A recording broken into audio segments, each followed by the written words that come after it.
Welcome to Mtoto News Insight. My name is Omar Hamed.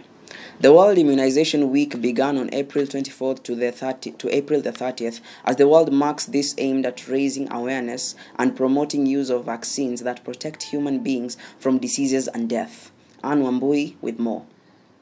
According to the World Health Organization, there is an estimated 20 million unvaccinated and under-vaccinated children. 2019's theme is Protected Together, Vaccines Work. Vaccination has existed for decades as people have seen the benefits that come with it.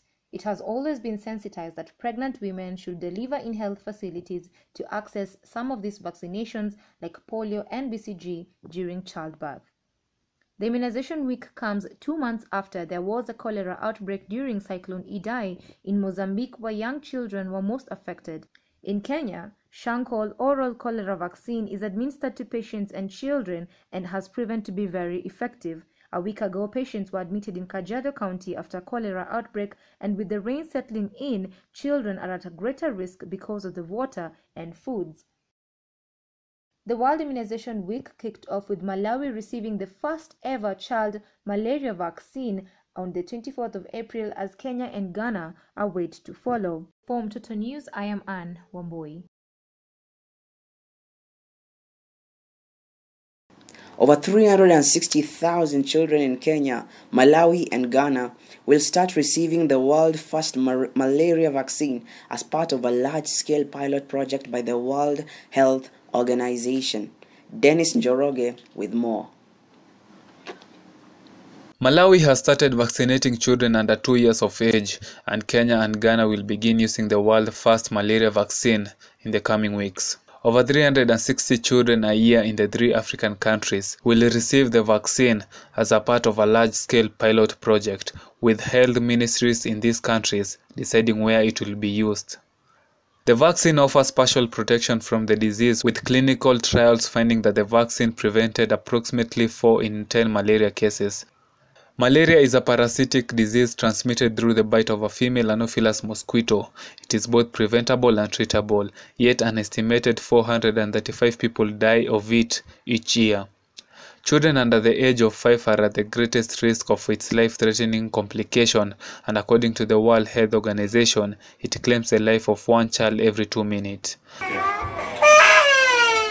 Most of these deaths are in Africa, where more than 250 children die from the disease every year. The vaccine RT5S was created by scientists at the British GSK in 1987, and it has undergone years of testing and was supported by numerous organizations. From 2000 to 2015, there was a 62% reduction in malaria death and a 41% reduction in the number of cases. However, more recent data show that malaria is making a comeback, with 219 million cases reported in 2017 compared to the 217 million in 2016. The vaccine will be given in 4 doses. 3 doses between 5 and 9 months of age, and the 4th dose provided around the age of 2 years. From Mtoto News, I'm Dennis Njoroge.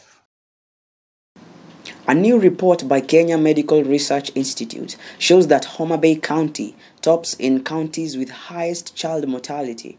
Children born in Homa Bay are 4 times more likely to die before the age of 5 as compared to those in Nyeri County, due to low immunization coverage rates and poor quality of child care.